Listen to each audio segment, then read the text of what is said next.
နောက်တစ်ခုကဘာတပြီလုံးကြောင်းမတက်ဖို့ဘုံနေဖောက်ခွဲခိုင်းတယ်ဆရာမတွေကိုတတ်ခိုင်းတယ်ကြောင်းမတက်ဖို့ကမ်ပိန်းတွေလုပ်တယ်ဒါပေမဲ့တကဘာလုံးမှာကြောင်းဖွင့်နေဗမာပြည်ကိုလက်ညှိုးထိုးနေတဲ့အနောက်နိုင်ငံတွေအားလုံးမှာကြောင်းဖွင့်နေတယ်ကြောက်ဖို့ကောင်းလိုက်တာဗျာကဘာကြီးဘလောက်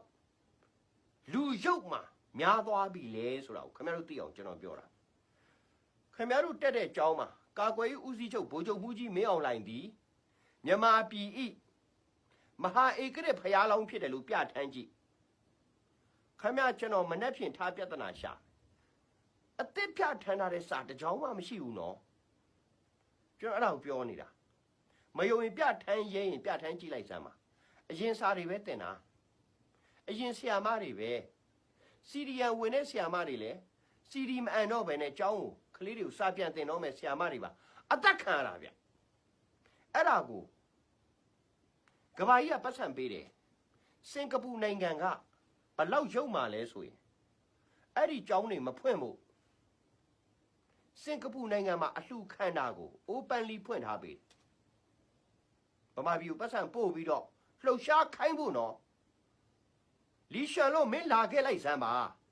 ငါအမှန်နေအကုန်ပြောပါမယ်မင်းတိုင်းပြည်မှာလုံနေတဲ့လူရုပ်မာတွေဘသူလဲဆိုတာကိုမင်းတန်ရုံကိုငါပို့ပြီးပြီကျော်14ယောက်ပို့ခဲ့တယ်ကျော်ရုပ်တန်နဲ့ပို့ဟုတ်တယ်ခင်ဗျားတို့စစ်အစိုးရကိုမကြိုက်ရင်စစ်အစိုးရကိုတိုက်ဆရာမကိုမတတ်နဲ့လေဗျာကျောင်းသားတွေကိုဘုံမပစ်နဲ့လေဗျာကျောင်းသားမိဘတွေကိုမတတ်နဲ့လေဗျာခွကျွန်တော်ရှင်းတယ်လေကျွန်တော်စင်ကာပူတန်ရုံပို့တယ်အမေရိကန်မှာရှိတဲ့စင်ကာပူတန်ရုံကျွန်တော်ဆွေးနွေးတယ်နော်ကျွန်တော်သမိုင်းပြရတာကျွန်တော်စစ်တပ်ဘက်ပါလို့ပြောတာမဟုတ်ဘူးပါစရာလည်းမရှိဘူးတတိုင်းပြည်လုံးကြောင်းမတက်ရအောင်စင်ကာပူနိုင်ငံကြီးကအဲ့လိုလုပ်တယ်ထိုင်းနိုင်ငံကလည်းခွင့်ပြုတယ်ဗျာအချင်းနေတော်ဆိုးတယ်နော်ကျွန်တော်တို့နဲ့အိမ်နီးချင်းတက်နေတဲ့ထိုင်းနိုင်ငံကြီးတစ်ခုလုံးကြောင်းဖွင့်နေတယ်ဗမာပြည်မှာကြောင်းမဖွင့်နိုင်ဖို့အတွက်ထိုင်းနိုင်ငံမှာရှိနေတဲ့အလုပ်သမားကူညီရေးအသင်းအဖွဲ့ AAC တို့ဘာတို့ပေါ့ဗျာအလှငွေတွေကောက်ပြီးအဲ့ဒီလူတွေကိုပို့ပြီးတော့အဲ့ကြောင်းတွေရှိမှဘုံခွဲဖို့ဒီပတ်စံတွေတွားဖို့ဒါတွေလောက်ကင်ခွင့်ရဖို့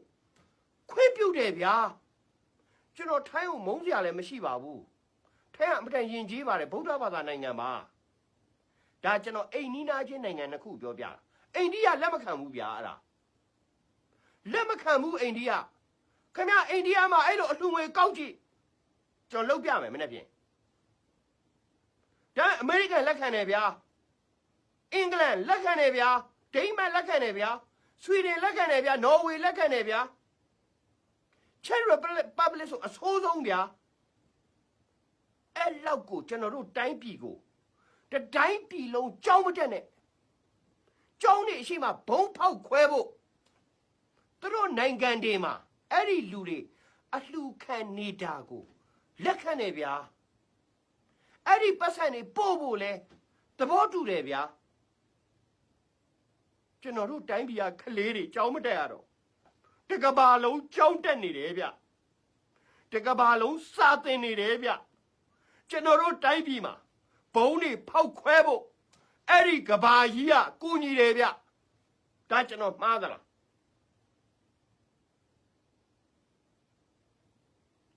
အဲ့ဒီကဘာကြီးကသဘောတူတယ်ဗျဒါဆိုရင်သူတို့ရဲ့လူသားဆန်မှုဆိုတာဘာလဲကျွန်တော်မေးပြီကုလသမဂ္ဂအတွင်းမှုချုပ်ဂူတာရက်ပေါက်ပိတ်ထားတယ် UNDP အပေါက်ပိတ်ထားတယ် UNICEF အပေါက်ပိတ်ထားတယ်ဒါတွေဖြစ်နေတာကိုတွေ့တယ်အပေါက်ပိတ်ထားတယ်ဟာကျွန်တော်တို့ကဘာကြီးလူယုံမှာအားလုံးအပေါ်စီးရသွားတယ်ဗျာကလေးသူငယ်တွေအားလုံးလူယုံမာတွေရဲ့နင်းပြဖြစ်သွားတယ်ဗျာဒါကိုကျွန်တော်မခံနိုင်လို့ကျွန်တော်ပြောတာခင်ဗျာကြောင်းတက်ကြောင်းမှာတပိတ်ပေါက်ခင်ဗျားတို့စစ်တပ်ကိုမကြိုက်ဘူးမဟုတ်လားကျွန်တော်တို့ကြောင်းသားဘွားကြောင်းမှာတပိတ်ပေါက်တယ်လှုပ်ဆမ်းပါပေါင်တွေကကြော်ထောက်ကန်တယ်ကျောင်းမှာတပိတ်ပေါက်ခဲ့တဲ့မင်းကိုနိုင်ကကျောင်းတွေကိုဖောက်ခွဲဖို့ ကျောင်းနေမတက်ဖို့ဒီကောင်လက်ခံတယ်ဗျာဘာဖြစ်သွားပြီလဲတိုင်းပြည်ရဘာဖြစ်သွားပြီလဲတကဘာလုံးကျွန်တော်တို့တိုင်းပြည်ကိုစာမတက်ဖို့အနိုင်ကျင့်လိုက်တာကိုလက်မခံနိုင်လို့ကျွန်တော်ပြောတာဗျာကျွန်တော်မှားသလားဗျာသူတို့ပေတဲ့ပတ်စံနဲ့ဗမာပြည်ထဲမှာလှုပ်ရှားနေကြတယ်ILO လောရှိတယ်စင်ကာပူတနိုင်ငံလုံးကဝက်ပါမစ်နဲ့နေတယ်အဲ့ဒီလူတွေကအလှူခံခွင့်ရှိနေတယ်ပတ်စံပို့ပြီးတော့အဲ့ဒီအလှူငွေတွေနဲ့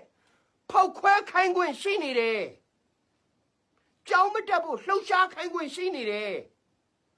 ကိုဝနာမောင်လွင်ကျွန်တော်ခမ ्या ကိုစာ6ဆောင်ရှိပြီဗျာကျွန်တော်ပို့ခဲ့တယ်ခမ ्या စင်ကာပူနိုင်ငံသားရေးဝန်ကြီးတို့ထိုင်းနိုင်ငံသားရေးဝန်ကြီးတို့ ਨੇ ခမ ्या ဆွေးနွေးပါဗျာILO မှာအဲ့လောမရှိဘူးဗျကျွန်တော်ခမ ्या ကိုမေတ္တာရက်ခံတယ်ဗျာကျွန်တော်တိုင်းပြည်ကိုတကဘာလုံးအနိုင်ကျင့်တယ်ခလေးတွေကိုအနိုင်ကျင့်လိုက်ပြီးပညာမတတ်အောင်ဝိုင်းအနိုင်ကျင့်တယ်ဗျာဒါကိုမခံနိုင်လို့ကျွန်တော်ပြောတယ်ဗျာကျွန်တော်တရားစွဲပါကြိုးစင်တင်ပါအမှန်တရားအတွက်ကျွန်တော်တက်ချင်တယ်ဒါပေမဲ့ကျွန်တော်အသေးချာတော့ရှင်းရမယ်နော်ကျွန်တော်မချင်တတ်ဘူးကဘာကြီးကျွန်တော်တိုင်းပြည်ကိုအနိုင်ကျင့်တယ်ကျွန်တော်တိုင်းပြည်လုံးကျောင်းတက်လို့မရအောင်ဝိုင်းထောက်ပံ့တယ်ကျောင်းတွေမှာဘုံခွဲဖို့ခွင့်ပြုတယ်အလှငွေတွေပို့ပေးဖို့ဆောင်ရွက်ပေးတယ်ဒီကိစ္စကိုကျွန်တော်ပြောတာကျွန်တော်မှားလားဗျာကုလသမဂ္ဂဆိုတာလူရုပ်မာတွေကြီးပဲဖြစ်ကုန်ပြီကျွန်တော်တို့တိုင်းပြည်မှာကျောင်းတွေရှိမှဘုံခွဲနေတယ်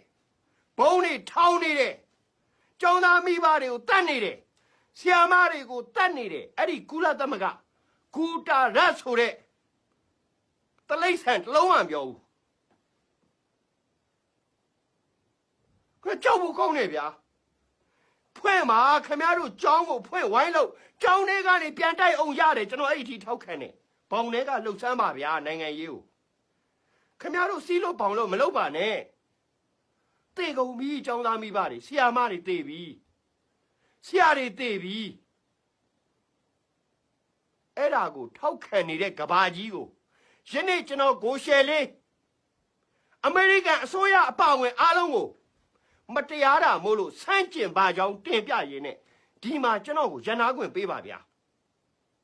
ကျေးဇူးတင်ပါတယ်